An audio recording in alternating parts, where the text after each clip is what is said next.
Kyle Kalinske of Secular Talk just got done talking about the Sandy Hook Promise ad where it shows kids going back to school. The whole every year wholesome thing of we're going back to school. This notebook is great. This protractor is great. Get it ready for school, everybody. But it turns into the reality of things where although they're all getting this stuff to go back to school, then they talk about how they have to use what they take back to school to survive during a school shooting, during a school massacre. Now, the problem is this will fall on deaf ears, and there are multiple factors of why. Watching TV, growing up watching TV, which everyone alive has done except people like Joe Biden, who I guess he still listens to record players, but people have grown up watching TV, the boob tube or the idiot box, whichever you want to call it. And what has happened is we get desensitized. That means we see something or hear about something so much we stop caring. We don't listen anymore. All we do is look for confirmation bias and then stick with that channel. When you see an ad like this, you've got those conservatives and those that like to shelter their children. They'll say, this is too strong. This is scary. Why are you showing this? Children should not see this. Basically, children are obligated to not see this because I don't think they should see this. Therefore, my opinion is fact. They go with that, and that starts into a, I want to start my tiny movement to be against certain things like this, or I'm not going to watch this show because that's, idiot box, boob tube. So, when this happens, we tend to forget the stuff that we see on TV can, although it's not often, but it can reflect real life. So this, although is a very powerful ad, and it describes things very well, and if you haven't seen it, you need to check it out. Sandy Hook Promise. Okay, let's just look for that. That's the organization that's doing it. The last girl sending the text, she was honestly the most believable. Very believable. Now, if I want to nitpick something, the one thing I nitpicked was the girl that took off her sock, her new school sock, saying this is good, for bandaging a wound. And I'm like, you took your sock off. No matter what side of it you use, you're wrapping the nasty thing around somebody's open wound. I'm like, that's why better than letting them bleed. Yeah, as Sidra just hollered, it's better than letting them bleed, which I was just about to say is better than bleeding out and dying, but like I said, it's a nitpick. So it's not really important on the grand scale of things. It's not. It's just a nitpick. These ads are needed, but then you got people who are they're all about the Second Amendment. And the Second Amendment has turned into its own religion associated by the people. The people have turned it into that because now what they say is they have to protect the Second Amendment. It's all about the Second Amendment. I mean, it's almost like on an altar. And it's so much so a religion that they have their beliefs in it and of it, but they will cherry pick what's in the Second Amendment. They will alter the meaning of words in the Second Amendment to fit their own narrative. I'm going to be honest with you. People that are doing that, I judge them on this particular issue, not them as a whole, but I judge them on this particular issue of the Second Amendment. I judge them delusional. Socially, colloquially, and medically, they are delusional. They are not right in the upper story. When there are ads running about people being mowed down, murdered, killed, taken away from their parents, that, and you're just turning a blind eye to it and then saying, it's sad, but don't take away the guns. Don't take away the very thing that's causing this. This is why we can't have nice things. And if you're a capitalist listening, then let's put the capital in something that money cannot buy. When it comes to a parent that spends their time, their energy, their emotions, raising, nurturing these children, and then somebody has a bad day, uses their Second Amendment and mows them down. Just think about, you took away all that hard work, all that love. Now you have ripped something from their lives. No, it's gone. There's no time to adjust, no time to prepare. They're home, they're doing their thing, they get the phone call, there's a shooting, and now everyone is concerned. Is it their child that's not coming home? That's the scary part. And these gun nuts don't think about that. They can't, because if they do, then they'll know that, whoa, maybe everyone is right. And it won't, no, it's not even maybe, no, everyone is right. Everyone is accurate. You've got to get the assault guns and all other guns off the damn streets. You've got to stop the gun manufacturers. Gun manufacturers are good for war and wartime. And there is no war on school grounds worthy of a gun in general.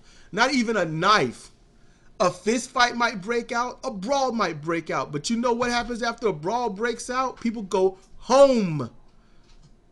They get suspended for 5 days. Oh, sure, your child just did some stupid stuff, but your child came home.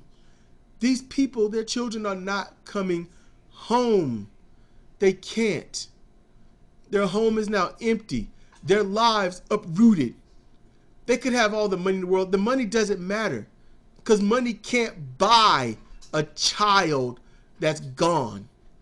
Money can't fill the hole left in their hearts that child was filling.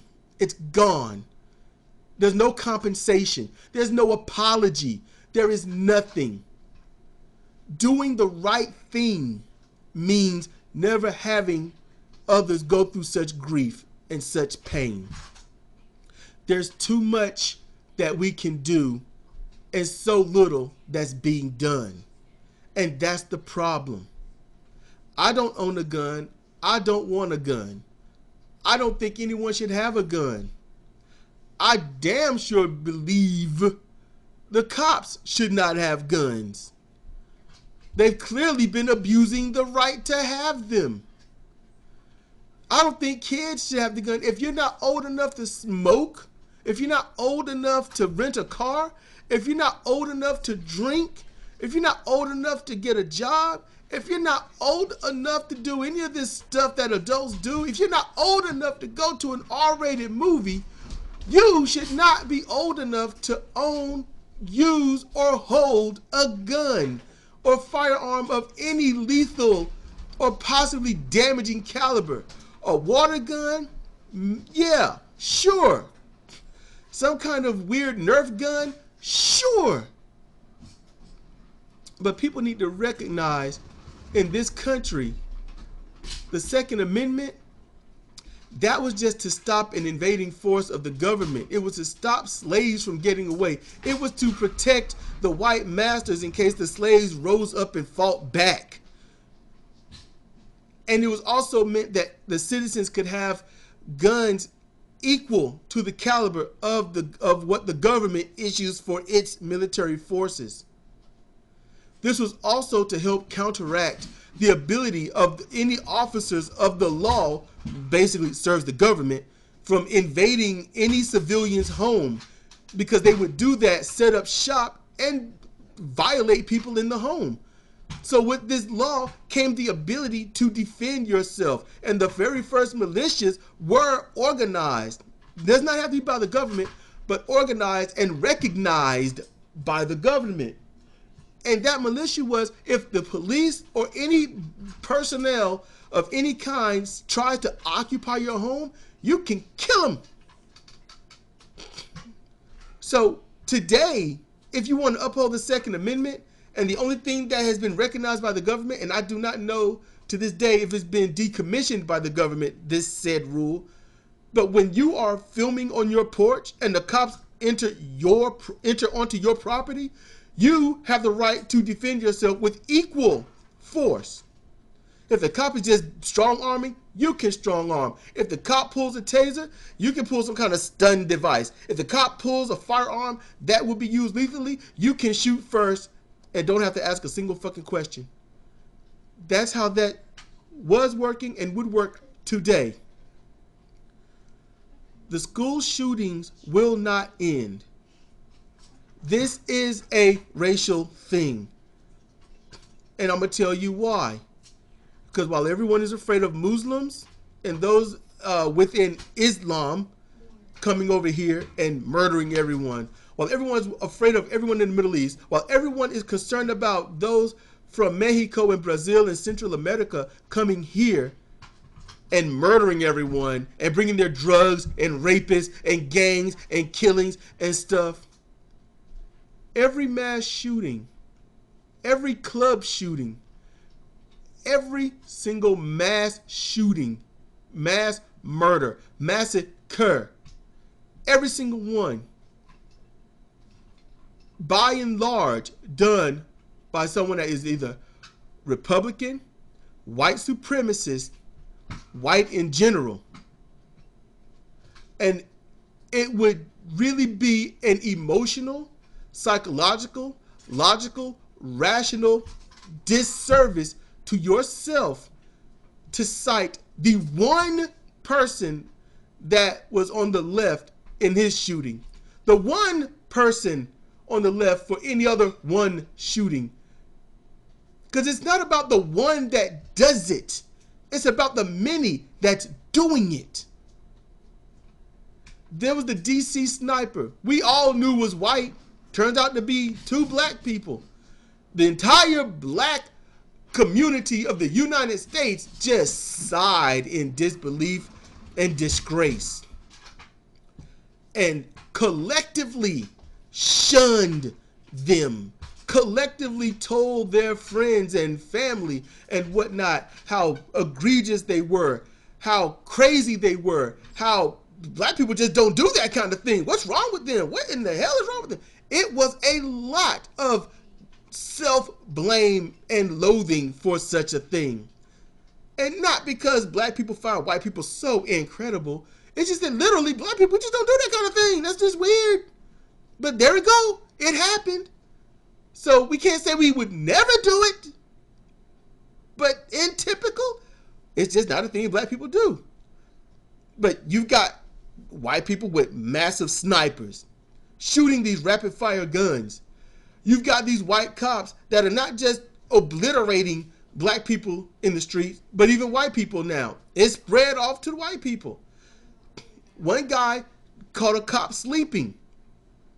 So he questioned him just like a cop would question. So when the cop eyes were bugged out, and then the cop ultimately, because the guy wouldn't leave him alone, takes his camera, handcuffs him, slams him on the hood, pushes him onto the ground, puts his knee onto his back, messes him up just as a display of power. It's things like this that we turn a blind eye to because we see it on TV. We hear about it on TV, so we don't care. We go to YouTube and watch it, and we see it as just entertainment because TV has broken things down to mere entertainment. So if we watch these things on TV, are we entertained? That's the first thing we think. Boring, or, oh, that's funny. Oh, man, that's cool. Or, dang, that's scary, man. Check this out. It's scary in the sense of, man, that's scary. But if it was really scary, if it was honestly scary, you would share it and say, hey, we got to do something about this. Because I'm going to tell you right now, if you looked outside and you saw a band of people marching, damn their skin color, damn their religious, makeup. But if you saw a group of people marching down the street with guns on their back and they're looking at homes and they had a big sign that says, "We will get you." See, that would be scary. And you would have cause to what? You would call the cops. And if you black, You know the cops, if you call the cops, you're going to get your head beat in. And if you white and you call the cops, you know, like Barbecue Becky and Lemonade Susie and all these people that call the cops to weaponize them to kill black people. I mean, that's, if you want to know what the Civil War is, it's happening. It's not a conspiracy. It's just out there. It's slow. It's methodical. And the only way it's being exposed is by everyone who has a camera that records it. And when they record it and expose it, it's up to us to say, wow, the fact that this happened, we've got to shut it down. But our complacency, our financial complacency, and then our ethnic makeup complacency, you know, whether that ethnic makeup would be white, black, and anywhere in between or anywhere beyond, you're complacent. You're black, you're middle class, you live in your area, you don't care. You white, you middle class, you live in your area, you don't care. You might know about it and think, oh, that's a terrible thing. But once it happens to you, then you're up in arms. Then you want something done. We all talk about preventative care when it comes to doctors, taking care of ourselves. We need preventative care when it comes to gun safety, gun laws. So for me, I don't want gun control. I want to abandon the guns. I want them abolished. I want them out. And if all you can think about is that it infringes on the Second Amendment and you're afraid of what will happen if you don't have a gun, that means you have not looked at all at what's going on with people that do have guns. So as I stated before, people like this are delusional. Socially, colloquially, and medically, they are delusional. They are not right in their upper story. This is not about the Second Amendment. All amendments can be amended. This is about us.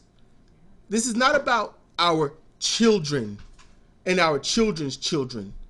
This is about everyone that is alive or born on this day and this day forward. I know that's kind of a semantic, but no, it's not. Think about yourselves right now, you, the listener. This is about you. At any given moment, for any random reason, a gunfight could break out where you are without warning, without cause, and without care. Just because someone had a bad day, or somebody's upset with their lover, or somebody had a problem with their boss and decided to go home, and since they got fired, they went out and killed everyone except the one that fired them. These are the things that's happening in the United States of America. And by and large, it ain't the left and it ain't blacks that's doing it. And I know it hurts your ears, but we got to stop the special pleading and stop double standards.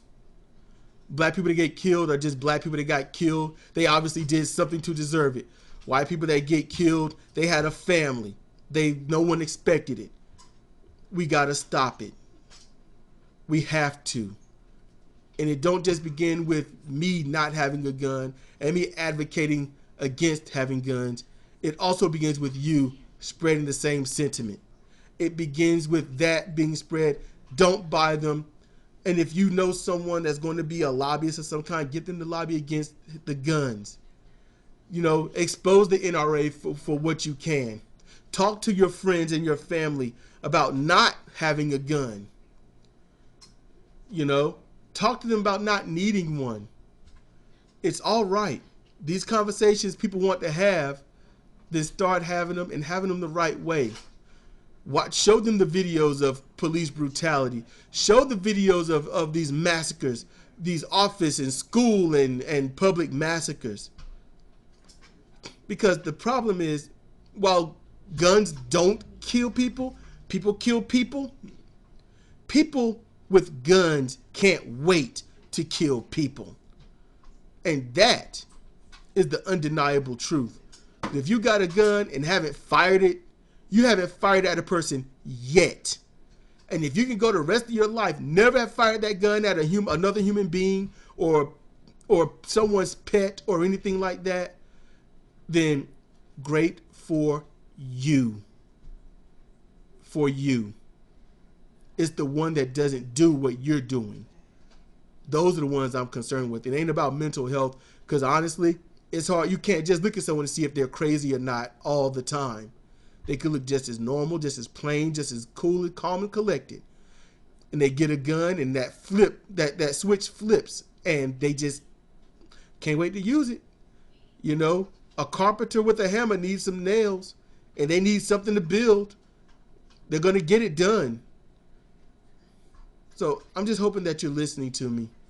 If you have questions, comments, or anything like that, please ask down there or speak down there below.